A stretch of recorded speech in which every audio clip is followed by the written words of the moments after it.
I think maybe it's fair to say she's like a little bit more cautious or like more protective of her energy as far as like who she's gonna be around, what she's gonna give energy to, which I think is really important. I hope she doesn't put up with anyone else's shit. I just hope that she just lives the way she wants to live. I feel like she advocates for herself more, like not just like medically, but also just like in the rest of her life, where I feel like she was always the one to be like, yes, yes, yes. Like I'll take care of this. I'll take care of that. Like, I feel like she's now more focusing on like taking care of herself, which is nice to see, just, you know, for somebody that always puts other people first. Like, it's nice to see them like shift the focus onto themselves.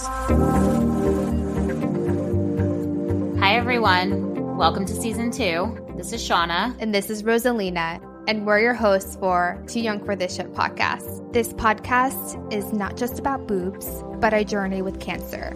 We are young millennials, open about giving you our raw and unfiltered look into our lives. We are in no way medical professionals, nor are we offering medical advice. Any medical references are cited directly from public websites or from our personal diagnosis. Some topics and stories may be triggering to those who are fighting, have fought, or have loved someone with cancer.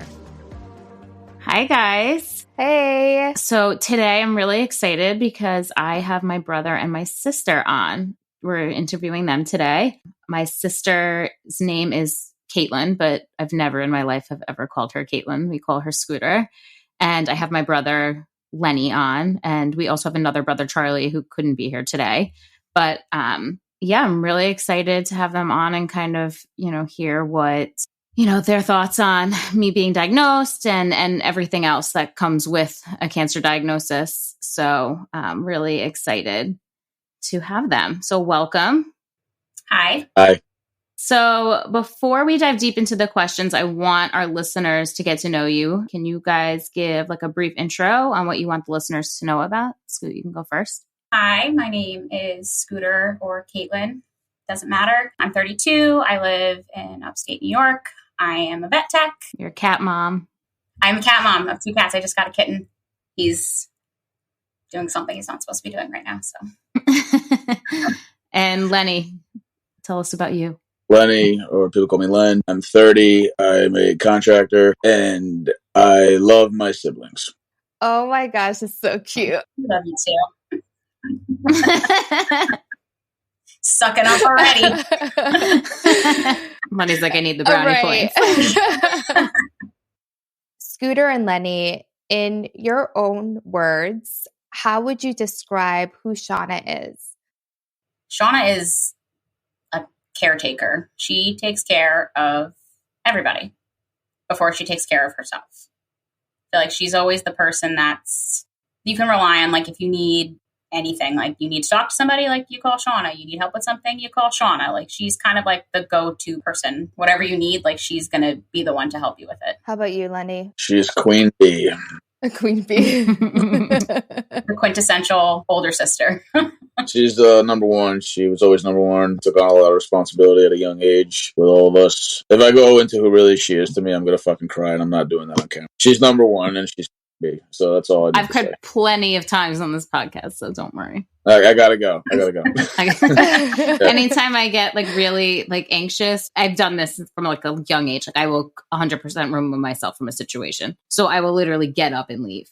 And I'll be like, I gotta go. And like my brother knows like when I'm anxious or like whatever, and he'll look at me dead in the face and be like, you gotta go. And I'd be like, yeah, I'm out. And just I'll leave. So that's what really he's saying. Yeah. I'm also that way too. When I get anxious Are you? and I need to cry, yeah, I like get up. Just like need to leave. Because I don't like crying in front of people. Cried in front of people a bunch, but it's just like, it's a fight or flight. Like I just need to remove myself so that I can breathe. Yeah. That makes sense. Lenny, what type of relationship do you have with Shauna? Obviously, it seems like you guys are close. But anything else? She's my older sister. It's like interesting when you have people in your life. You have like different levels of connection with them, and like I can say, like I have different things that me and Shauna identify with more, and then me and Scooter have different things I identify with more. Shauna's just she's older sibling, was always like there, just for every situation. It was like, oh yo, need you. Like had a little situation with high school where a parent had to pick me up, and the police were involved. It was like, oh Shauna, can you come pick me up? Like she was always like there. Like they would get in trouble in school. Like yo, Shauna, like don't tell mom. But like, it's just like I forgot about that. oh yeah, no, who forgets? Right? Every family has like an older sibling if they have, if it's multiple kids, and usually, generally speaking, there's like a role that the older sibling has, and Shauna fills that role. Scooter, what type of relationship do you have with Shauna? I know you guys are just like a few months apart from each other. I mean, we're definitely closer now than we were when we were younger. We couldn't stand each other when we lived in the same house. But now that we're older, like we have a very good relationship. Like we talk almost like every day. Even if it's not talking, it's like texting or like we send each other news articles daily. We'll probably go on an FBI watch list together. I probably talk to her more than I talk to anybody else. Like I talk, like I said, I talk to her in some way, shape, or form every single day. Our happy places is like when we're seeing live music, and it's nice too because she'll be like, oh, like I want to get tickets to this. Do you want to go? Like there's been a couple of shows that like she wasn't like like a big fan, but like she went and just like really enjoyed herself. Yeah, my concert buddy. Let's get into Shauna's cancer diagnosis right from the beginning. So Scooter, after discovering that your sister had cancer, what was on your mind at that time? I almost like didn't really believe it. Like it just kind of didn't really seem possible, I guess. I don't know. It was surreal almost because we had talked about her having like feeling something like a while back, and then it turned out to be nothing. And then when it came back up again that she was going, I was like, oh, well, it was nothing before, so it's probably nothing now. So I really honestly did not expect that news at all. So I was kind of like blindsided. So was it something that like you didn't really hear or like expect a young person to get cancer? Well, yeah. I mean, I had like a cancer scare years ago and mine turned out to be completely nothing. And then Lenny had like a lump that turned out to be nothing. So I was kind of just like, oh, well, mine was nothing. His was nothing. So hers has got to be nothing. Right. So yeah, I didn't really, and especially since she is so young, like it was just really unexpected. Yeah, exactly. How about you, Lenny? What was on your mind at the time when Shauna was first diagnosed? My mind went blank when I found out. It didn't make sense. It didn't register. And I like handle like really shitty news, like really weird. I just kind of like draw blanks and I'm like, what do I say? You know what I mean? It didn't make any sense to me. Like she was so young and healthy. I knew she had some other like annoying little like health things going on in her life. Like me and her both are like allergic to like weird things. And like, if you don't mind me saying, I think like she's allergic to the color blue or something. Like I am, yeah, cobalt. I'm allergic to color. Yeah, and Lenny's allergic to temperature. Oh my god! It's really weird. And like as we've gotten older, it's like weird because like we used to be like we grew up together so young and healthy, and then you don't talk about like your health when you're in your teens. Like it's all about like fun things, and then like once you get older, mid-20s, you're like talking about like health stuff. It's like what the hell's going on? You know what I mean? It's just not. I can't handle that. It's weird for me. But yeah, it sucked. You're so right about like in your teens, who talks about health? Right? Like all you talk about is like what you did or like the next thing that's happening in your life. And I think 9 times out of 10 when you're a teenager, like trying to even figure out what you're feeling, like, like I was diagnosed with like anxiety in my like late teens and, not being able to like figure out what's going on. So yeah. And like also the dynamic of like, I'm young and I'm in high school and I'm just like ready to get, like start my life. And you're just not there focusing on that. Yeah, you're right. There was also a thing too, I'd like to add that like I was like so mad like for her because like I'm sure you know her, like I'm sure she's discussed her like upbringing and stuff, and it was like I was like, can this fucking shit get a break, man? Like what the fuck? Like I was so mad at like whatever power I believe in or like anything. I'm just like, are you freaking kidding me? Like, it was just, how much can one person take? yeah, before they snap. And I'm like, yeah, and the worst part is like being her brother. It's like, I would do anything for any of them. And it's like, I can't do anything about this. I'm like, fuck, like, it's just, it sucks. She's strong though. Sometimes you hit your breaking points throughout the journeys, right? Oh gosh, yeah. Yeah, no. Too many times. Let's go back to you, Scooter. So what was the most challenging part of this journey that your family had to go through? I mean, like for me, it's just, like Lenny said before, like I felt like there really wasn't anything I could do. So that was hard for me, like trying to be there for somebody in a way that she needed, but I've never been through that. So I didn't know how to be there for her the way that she needed. So like trying to figure out like how I could help her, but also not make things worse. But I know for me, I'm kind of like, I was, I think, a little much at sometimes, like trying to be too helpful. And I had to kind of back off a little bit. But I think just like the feeling of, I want to help, I want to do something, I just don't know what I can do. And kind of like Lenny said, like, there's really nothing you can do to change it. You can just be there to support. And also, like, I live kind of far, like I live an hour and a half. Not being able to like physically be there with her through a lot of it too was challenging. Yeah, no, that makes sense, especially being so far. Yeah.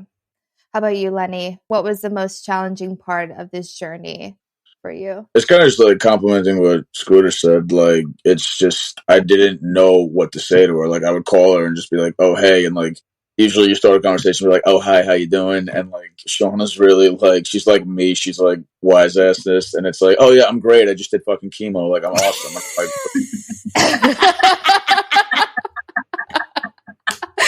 Was that untactful? Yeah, probably. Lenny and I have like a very, very similar humor. Like I can kind of say like, oh, like the fucked up things. I could say it to Scooter too. I don't know if I could have said it to you. I mean, I guess maybe towards the end of chemo, but like in the very beginning, like that felt like I couldn't do like that type of joke with you. But Lenny, 100%. And he gives it back to me, which I like need a little bit. Yeah. No, I don't think I like verbally joked with you, but the memes. Yeah, we did send a lot of memes. we have a sibling chat, and like Shauna would go on these tirades of like memes, and I'm like, Jesus Christ, like, it doesn't. Like, but I knew it was like a good, like, healthy outlet for her. One of them was like conversations in your mid-30s. It was like, oh yeah, I'm getting married, having kids. Oh, we're going on vacation. Then it's like, oh, I'm trying to fucking stay alive. It's like, Jesus. I mean, though, it was kind of good though to like that. Yeah. I mean, I think it definitely helped keep the spirits up a little bit for sure. The hardest part too is like, again, you don't know what to say. I was talking to her and she said something that like really like resonated, where she was like, I'm sick and tired of everyone giving me like toxic positivity. And I was like, well, what does that mean? And she was like, well, it's like you're not validated. She said that like someone said to her like if she was going to lose her hair, it was like, oh, don't worry, it'll grow back. It's like, okay, great. It's weird because when you go through something in life, like an outsider will always like say everything to make you feel better. Like, oh no, it's okay, you'll get over it. Oh, don't worry about it. Oh, you're young, this, that, blah, blah, blah. I tried not to invalidate what she was going through. The only thing like I said was just like, oh, just take it one day at a time or whatever. And if you need anything. And luckily her boyfriend Matt was really helpful towards her. And I would ask her like, oh, do you need anything? Do you need me to bring you anything? Do you want me to do this? She's like, no, I'm fine. That was the real MVP. Scooter, is education on health and cancer talked about in your family? Prior to our aunt getting sick, it wasn't. And then when she did get sick, my mom's side of the family didn't really have much to say about it. But my dad was very adamant about me going and getting the genetic testing. It was like the time when the BRCA gene was like all the rage. Everybody was doing it. So he was very adamant about me going and getting that done. I did. It came back negative. And then after that, it was it. I was negative and there was no more conversation about it. And so that was back in 2012? Yeah, right after our Aunt Donna passed away. And Shauna, actually, did your father push you to get the BRCA test as well? I don't think we ever talked about that. Yeah, so I ended up going to my general practitioner's office at the time and asking about the test. And I was having like insurance issues, which now actually like makes sense. Like now that I've been genetically tested and like seeing the whole process after being diagnosed, like I understand that I can't just like walk into my general practitioner's like office and be like, give me a DNA test, So I had some insurance issues and they didn't cover it. But she also had mentioned, like, if your sister is negative, there's a very, very good chance you are as well. Yeah, that makes sense.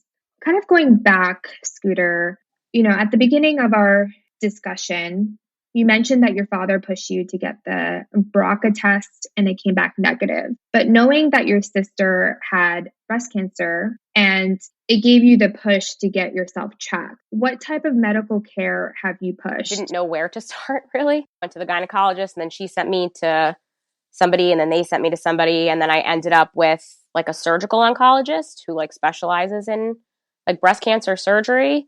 And he had recommended genetic testing. Again, even though I got the BRCA done, they repeated it. And then they did like another genetic panel just to like check for everything else. He did like a risk assessment. And based on my risk assessment score, I qualified for yearly mammograms and ultrasounds and yearly MRI with contrast. So I do my mammograms in the spring with the ultrasound, and then I do my MRIs in the fall with contrast. I actually have to go on Monday for my MRI. And then I see him twice a year just for like a breast exam. And then obviously like when I go to the gynecologist once a year, I get a breast exam there. So in terms of medical care, like once I like got to the right doctor, it was pretty easy. He kind of laid it all out for me. I don't qualify for preventative mastectomy just because I'm BRCA negative. But, it was one of the things that he told me, like, if you want to be sure, like, or if you want to do it preventatively just to be sure, like, even though you're negative, like, your sister is negative also. So, like, he kind of laid out a bunch of options for me. And what I decided to do is just twice a year monitoring. But you also felt at ease, right, that you were able to get so that care? Originally, like when like how Shauna said earlier, trying to get the BRCA gene but having insurance issues. The first time I tried to get it too, like it was like jumping through hoops to get insurance to cover it. This time around though, because I ended up with like a doctor who kind of knew, like how to do like the risk assessment score, like he knew right away that like once he sent everything in, like everything was going to get covered. And, he kind of set everything up so that insurance wise, like, I didn't have to worry about like trying to get everything covered. So it was nice, like finding a doctor that like took care of all that insurance stuff, sending everything in, saying that, no, this is what's needed. And I didn't have to like fight with an insurance company for it. So, I really like my doctor. I'm really comfortable with him, and the care that he's giving me and like the options that he's giving me. So I'm glad that I went the route that I went and I have this doctor that's looking out for me. Right. And so because you said that the second time around you went towards a surgical oncologist, I'm guessing like in your experience, that's what you would recommend other people who have like a sister or like have any family history to probably go towards a surgical oncologist and any other doctor, right? That's what was recommended to me so like the gynecologist sent me to a regular oncologist, and because of the family history, she said, you're better off going with somebody that if you do in the future need surgery, you're already with this doctor, you already have a relationship with this doctor. So they kind of pushed me in that direction. I didn't choose it myself, but I'm glad that that's what was recommended, because even just as like a regular doctor that I have to see twice a year, like I'm very comfortable with him. Right. Also too, when I got diagnosed, and I remember when after I had gotten my mammogram and my sonogram, and the doctor there had told me I had to make an appointment with a breast surgeon. Like I remember being like, this is so weird. Like, why am I not seeing an oncologist first?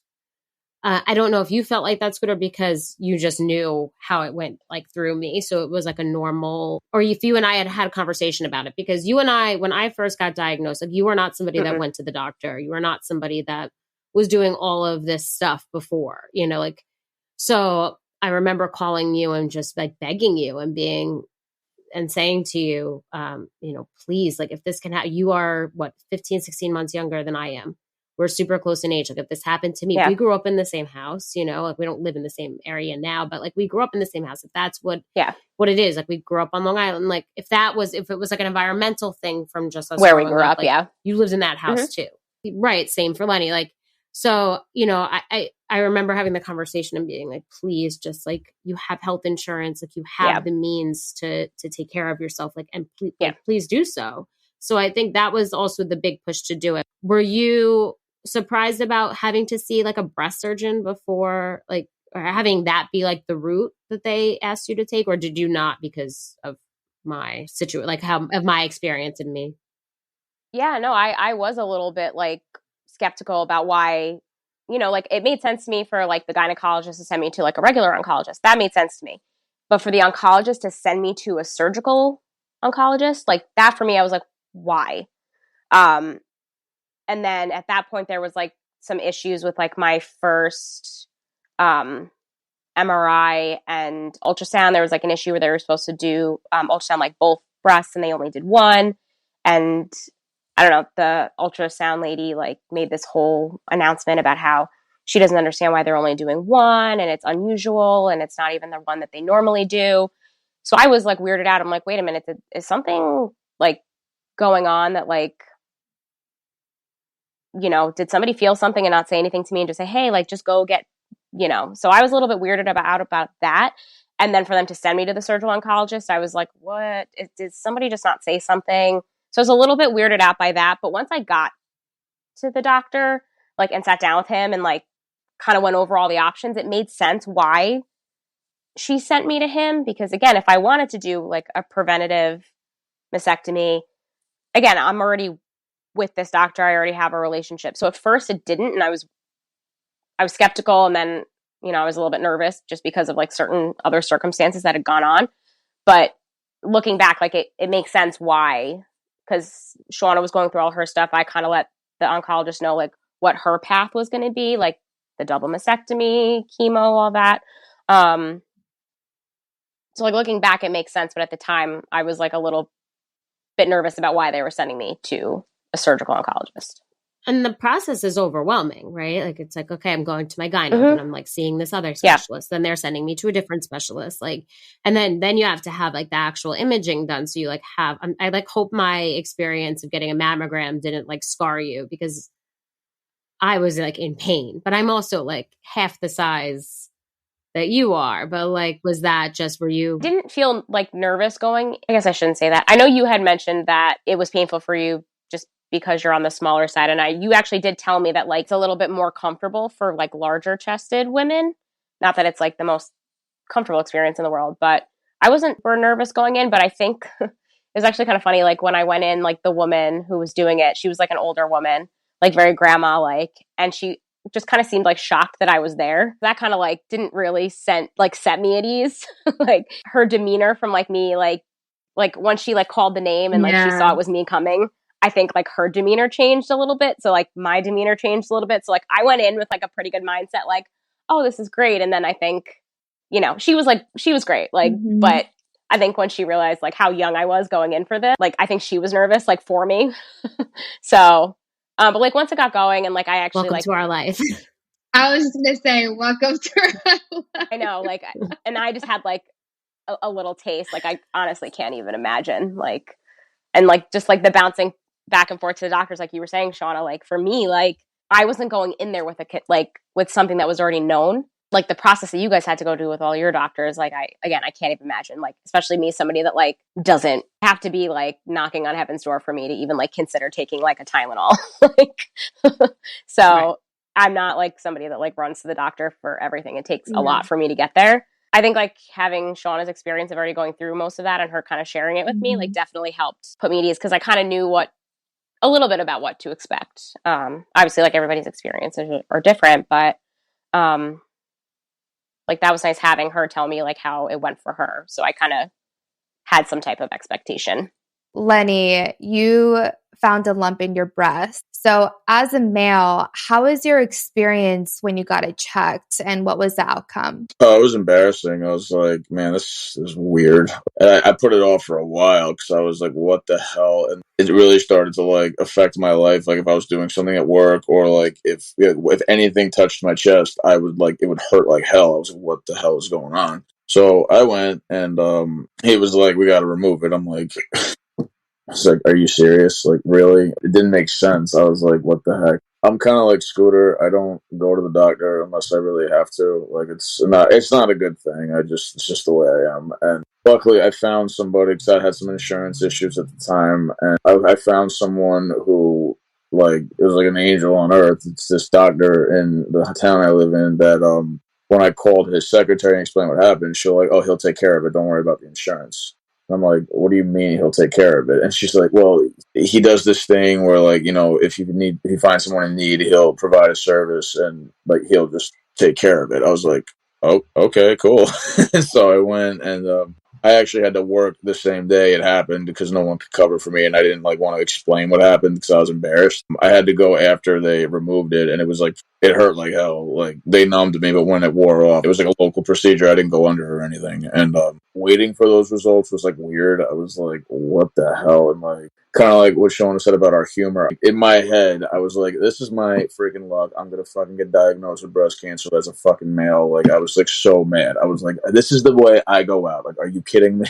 Like, just going really weird. I think I said it to show my phone too. I was like, this is ridiculous. Whatever. But, yeah, it was like right before Christmas that you got it removed. And then right after Christmas, like I was getting my sonogram and mammogram. So, I mean, like, it's funny though, because when he told me, he was really embarrassed about it, that he wouldn't even say it. So that I thought it was a testicle thing. I was on like, do you remember this? I sent you like a whole thing. I thought it was a lump in his testicles. And like, I was on like Sloan Kettering's like website trying to like figure out tests and things for him to like go get checked in doctors. And I was sending him the information. And then finally, when he got it removed, I was like, wait a second, like that was like a local thing. And then then he told me it was in his chest. But also at the time, Lenny was a trainer at Orange Theory. So that's why he said like when he hit him at work or like when he moved wrong. even if like laying on my chest, like it would hurt. Like, and I have a really high like tolerance for things. And luckily, like it came back negative, and like, you know, waiting for the results was like kind of awkward. You're just like, okay, here we go. And then like they were like, oh yeah, you're fine. I was like, okay, cool. And it's weird because he told me that like the area would like heal. If I press on it still, like the pain from what it was to what it is obviously significantly different, but it still hurts. And I'm like, I asked him, and he said, I guess because he had to, like, it was whatever the hell it was stuck to me. So like he was hoping when he cut me up that it was just gonna come out, but unfortunately he had to burn it off because it was attached to my chest, my muscle. And I guess that like caused some scarring that is gonna take a while to heal, but that's okay. You know, could be worse. Diving into just what chemo was like, Scooter, I know we talked about you had to take your sister to her chemo infusion. And so what was that like? And also if you can add in what you thought it would be. I mean, it definitely wasn't what I had expected. I mean, I had seen like, you know, from like TV and movies, like what chemo was portrayed as. And it's like, oh, a big room, everybody sitting in chairs together. And it's like a group activity type thing. I don't know if it was just like a COVID scenario, but we had like our own private little area. You know, she had like this really like comfy chair. There was like an area for me to sit. I didn't go to it, but I heard Matt talk a lot about like a snack or like a kitchen area. Snack room. Yeah, I did not partake, but I heard about it. This like the staff was really great. Shauna had, I mean, the 2 times I took her, Shauna had like a really amazing nurse that put the cold cap on her. Was just, I don't know, she was just like very like reassuring through everything. Like her and Shauna had like a really good like rapport, and I could tell like I feel like your medical staff makes a big difference in your comfortability. And I know Shauna, like of all the nurses at the time that I went, she said like this one was the best. But it was hard because the first time I brought her was I think her last AC, or you know, second to last AC, and like the minute they brought that like big red syringe in, like she just broke down. I think the anxiety of it, we were actually sitting there waiting for a while too. Like they were having like administration issues. They couldn't like check her drugs out of the pharmacy. So I think it was just like a lot of buildup, but also like, you know, that was the one that like made her feel the worst. So she like did not react well to seeing it. And that was really hard to see because up until that point, like she'd been like very strong and like very put together and very much like, it's fine, it's going to be fine. Like trying to like reassure me through everything, which she shouldn't have to do. But that was, I think, like one of the hardest things like for me to see. And I didn't know what to like say to comfort her, because what am I going to say? Like, oh, it's fine, you're going to be fine. I know how she was feeling after that. Really didn't know what to say in that moment to help her, comfort her, just because I knew how much like how shitty that made her feel every time she got that particular drug. So that was really hard. That was like my last AC, and that was like the big meltdown that I had. It was the last Yeah, one. but I had the meltdown even before going into chemo. I had the meltdown in my oncologist's office beforehand. Which I wasn't there. I was sitting down in the lobby, so I knew none of that. So yeah, that was like post the bad meltdown of chemo. And then it was always the smell of the cap that would set off, like, or it wasn't the syringe. The like seeing the red medicine wasn't it, but it was like the smell of the cold cap that set me just like straight into freaking out. Yeah. You felt some type of like nausea, right? Yeah, like it was a very like heavy duty, like plastic smell that, I mean, it just smelled terrible. I don't think it smelled like, if I was to take it out like today, I don't think it would bother me as much. But I think in my head, it triggered, like you said, it triggered the anxiety. Like, I have to go through this. And then, of course, AC was not kind to me. So yeah, it was just like, she probably came to the absolute worst chemo session of the entire 16 sessions the first time. Yeah. The second one I brought you to, Shauna, was a breeze compared to the first one, because I already kind of like knew what the expectation was. I already knew the nurse. I knew like what to do to like help her, like, because she had like the port in, so we had to like get her socks on. We had to get like her Snuggie on. Like, I didn't have to do the cold cap, but at least like I felt a little bit calmer knowing what to expect the second time around. So the second time was fine. Like no complaints whatsoever. Yeah. And you were on Taxol at that time, right, Shauna? Yes. And I tolerated that. Like I felt like a normal person on that. And even going into Taxol, like I knew I wasn't going to feel terrible. So I went into it obviously in such a different headspace than I did my AC treatments. So I think, yeah, definitely the second time that she came with me, it was like a much better experience because I was like probably joking around with the nurse. And I think I was awake for part of it. Was I awake for part of it at least? You like conked out like pretty quickly. I don't remember you being up for that long. Mm-hmm. Did you guys both find it hard? There was a pandemic and I was immune compromised, and just like that level of, like Lenny had said before, like being scared of coming around me. And, before the vaccine and even after the vaccine, I was still, even everyone being vaccinated, like I was still immune compromised. There was also like the Delta variant was around and pretty heavy midsummer. Did you guys find it hard, to have to navigate that around me? Well, you're the only reason why I got the vaccine. Like, not that I'm an anti-vaxxer. I didn't know anything about it, and then I knew it would make you feel good, and I was like, all right, I'll take it. You know what I mean? Just to not cause any rifts, or I wanted to be around you without having to like cause an issue. It was scary to not like when my aunt had cancer, my Aunt Marie, lung cancer. We were around her all the time during treatment, and with Shauna, it was like, can I go near you? Am I allowed? Like what? And then like God forbid, like I said, if something happened where if like one of us, God forbid, gave her COVID, like how could you forgive yourself for that? You know what I mean? It's like I think it made it a lot worse. That's just my opinion anyway. Mm-hmm. After knowing that your sister had cancer and she went through, everything that she needed to survive, Lenny, have you seen a change in your sister? Yeah, I think maybe it's fair to say she's like a little bit more cautious or like more protective of her energy as far as like who she's gonna be around, what she's gonna give energy to, which I think is really important. I hope she doesn't put up with anyone else's shit. I just hope that she just lives the way she wants to live and do things her way. I think that's super important because I'm sure she had an experience where it's like, all right, this could have went really, really south really, really quick. So why spend time like not being happy or doing things that you want to do, So that's what I can see. Yeah. How about you, Scooter? Have you seen a change in your sister? Yeah, I would say definitely. I mean, she's always been like just like a very strong person, but I just think like this is something that I want to say like stronger, but I feel like she advocates for herself more, like not just like medically, but also just like in the rest of her life, where I feel like she was always the one to be like, yes, yes, yes, like I'll take care of this, I'll take care of that. Like I feel like she's now more focusing on like taking care of herself, which is nice to see. Just for somebody that always puts other people first, like it's nice to see them like shift the focus onto themselves, and that was nice to see. Scooter, life after cancer doesn't stop, and there's always a fear of recurrence.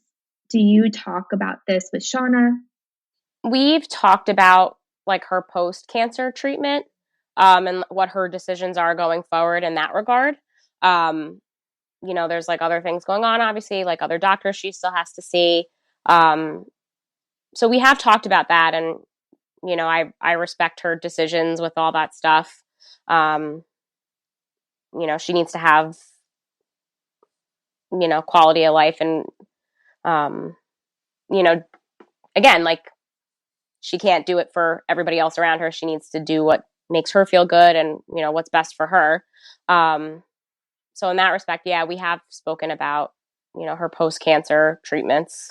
Yeah, obviously, like I have shared with Scooter a bunch on, you know, my decisions on, you know, not currently being on any hormone therapy.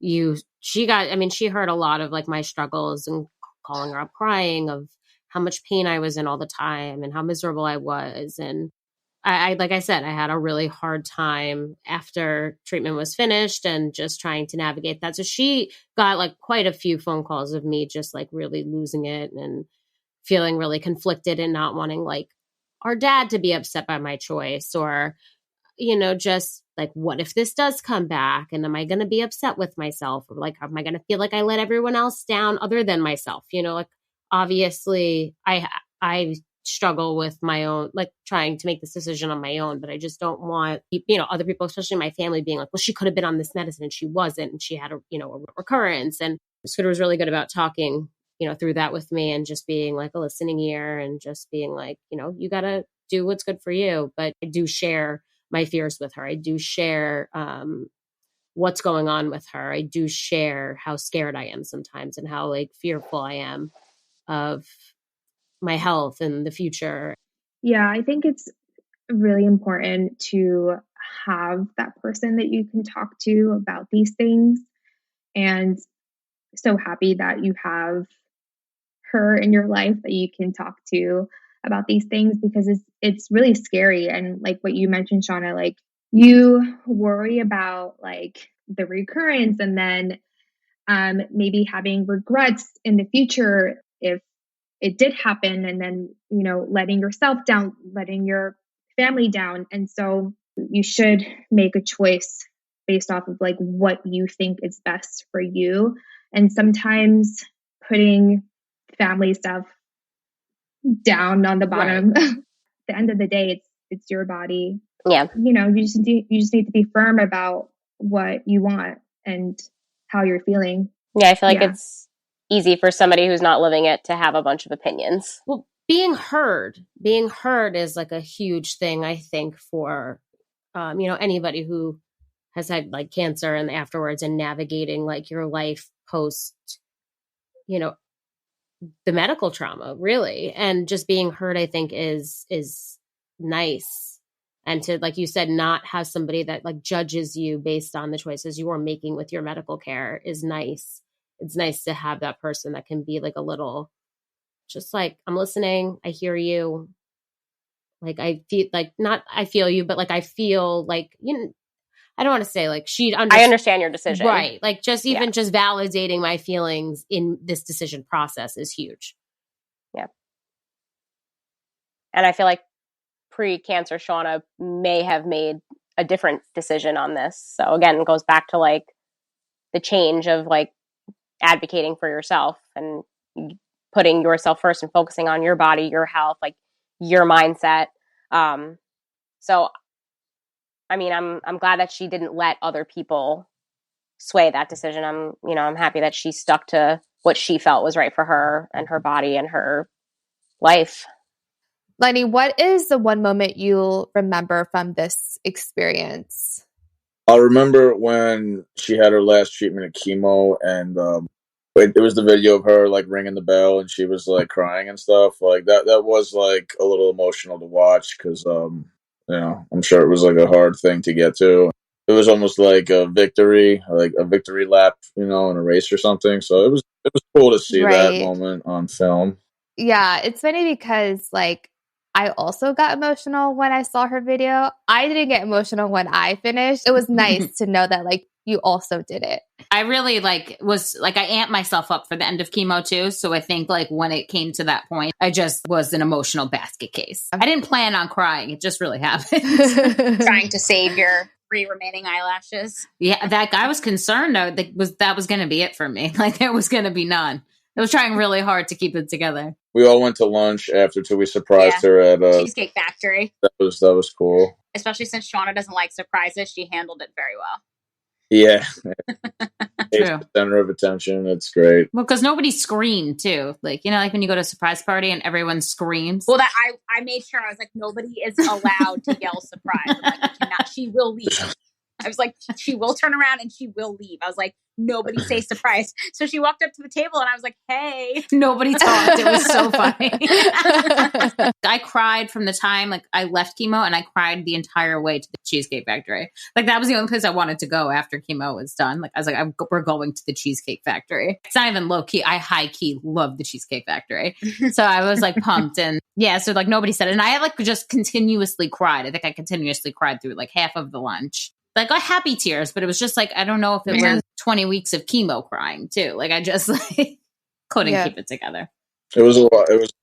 And, I think we need to give a shout out too, because her best friend set up a page for her for people. Yeah, the GoFundMe. Mm-hmm. Yeah, and the support that I saw from the community, like it was really great. Like I can only imagine how she felt, because that's like such an overwhelming like show. Like I know money isn't everything, but obviously when you go through something like this and you can't work, like money is a big factor. And like we don't come from families of like financial like, you know, wealth like that to just like throw, oh hey, here, don't worry about it. Like no, like that's real. Like, oh, how are you gonna pay for rent? How are you gonna do this? How are you gonna do that?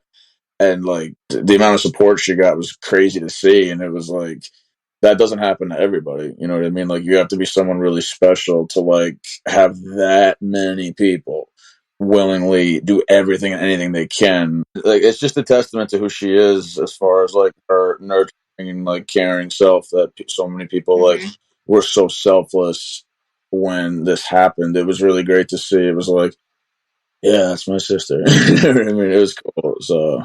And the meal train too. The meal train was really helpful too during her recovery from surgery. Yeah, that was nice. It was nice to like not have to think about, like Matt and I are constantly like, where do you want to eat? Like it was just like people were like, oh, here, we got you a gift certificate to this sandwich place in Astoria. Or, like it's just like nice. So Scooter, I don't know if there's anything else you wanted to add on to that. I feel like Lenny just took the stage. Well, that was going to be mine. But I mean, I guess if we want to talk about like the humor, funnier side, one thing that I'll like never forget is when she got home from the hospital from her double mastectomy, and our dad picked her and Matt up from the hospital, and I was waiting at her apartment, and we're like getting her into bed and getting her like all positioned with like her wedges and her pillows and everything. And she had asked me to help her like fix her like Velcro bandage. So I'm like, she like took her shirt off, and obviously she's like all wrapped up and bandaged. And our dad was there. He's like, oh, let me just go in the other room real quick so you guys have some privacy. Shauna goes, it doesn't matter. Nothing to see here anyway. And I lost it. I was hysterical. And he just like didn't know what to say. So he was just like, and just left the room. I was dying laughing. I could not contain myself. And I think at that point I was like, that was when I was like, I feel good to joke about this now. Like, so that was a moment. That was yeah. I will never forget, because she was obviously like not feeling the greatest. Like moving her was so difficult. Like Matt and I were lifting her, and like it was just such like a hard, like another one of those like hard moments where I'm like, I'm trying to help you, but I'm making it worse because you're in so much pain. And then that just like came out of her mouth. I was like, oh my God. I literally like, Dad was just like gone. He like, and Shauna had a small apartment at the time. He could not have like gotten out of there. I don't even remember this, to be honest. I was probably so out of it. Like, we need to stop. I was like, I can't help you. Like, I don't doubt it. I don't doubt it. That's 1,000% something would come out of my mouth. I lost it. It was so funny. So Scooter, Shauna mentioned that Christmas was canceled last year. Did you think that was funny, or were you like confused? I 1000% understood why Christmas needed to be canceled. And also it was just, I mean, I wasn't even in like a Christmassy mood last year either. So it was nice. Like again, like I feel like, Shauna can say certain things to the family and it's taken a different way than if I said Christmas was canceled. So it's kind of nice to like piggyback on her and just be like, yeah, Shauna says Christmas is canceled, so Christmas is canceled. I think that was like one of the biggest meltdowns of the year. Like looking back at the grand scheme of things, just being, I mean, I had a lot going on. I was like trying to finish radiation. I was trying to move. Like it was just, and the way it came out of my mouth was like, just like, I felt like, I don't even know, like it was like the Grinch. I was like, Christmas is canceled. Like it was just done. Like it was not open for discussion. It was just dead, done. That was it. And now my brother just thinks it's so funny. It's like Christmas, he'll like say something and be like, Christmas is canceled. Yeah. Goodbye. Shauna is like the definition of a Leo. Like if she's like upset, like it's just permanent. Like for that moment, it's intensified. You know what I mean? And like not into something, it's hysterical. Like my whole life, like it's just, I love that. It's just hysterical to me. And she, I knew like if she really said like Christmas is canceled, it's like it's not even up for discussion, no negotiation. Like okay, yeah. So I know you guys already talked about like happy moments, but were there any others that you wanted to mention? The cancer patient Instagram page was extremely helpful throughout all this. It's so good. Even today, I read one and I was dying. I think I sent it to you. You did, yeah. We also have an uncle that was diagnosed with prostate cancer, right? I think around the same time Shauna was diagnosed, and we got him on that as well. So now we send them to him. Yeah, the cancer patient is the gift that keeps on giving. I'll say that. Well, I will always just have a sense of gratitude. Like I'm grateful that it was found early. You know what I mean? Obviously, I wish it didn't happen, but it did happen. But at least it was caught early, and that she did everything she could possibly do to prevent it, to take care of herself. You know what I mean? And she fights every day, and I'm grateful that she has that fighting spirit. That's something I'll take away too. Just gratitude of the medical like stuff that's able to help people in her situation. You know what I mean? So that's always good. Science. We're grateful for science. We're grateful for science. Yeah, it's true. Because then we'll probably be dead, to be honest, if it wasn't for science. Yeah, think about that. Like, there's so much research. I'm grateful for that. Thank you guys for coming on and spending an hour of your time on the weekend to talk about this and how it affected you and me, obviously. But I'm just like grateful that I have you guys and I had you guys throughout my entire experience and diagnosis and treatment, and still have you guys now and hopefully for a very, very fucking long time after this. So thank you guys. Love you. Thank you all for listening and supporting our podcast. Sharing our stories with you has been incredibly healing for both of us, and we hope it helps other women in their journeys through breast cancer. Ladies, if you enjoyed this episode, please share it with your friends and fellow breasties. Help us reach more women by subscribing and rating us on Apple Podcasts, Spotify, and now on YouTube. You can follow us on Instagram at TYFTS Podcast and email us at tyftspodcast@gmail.com. We love hearing from you guys, so shoot us a message. We will link any resources from the episode in our show notes.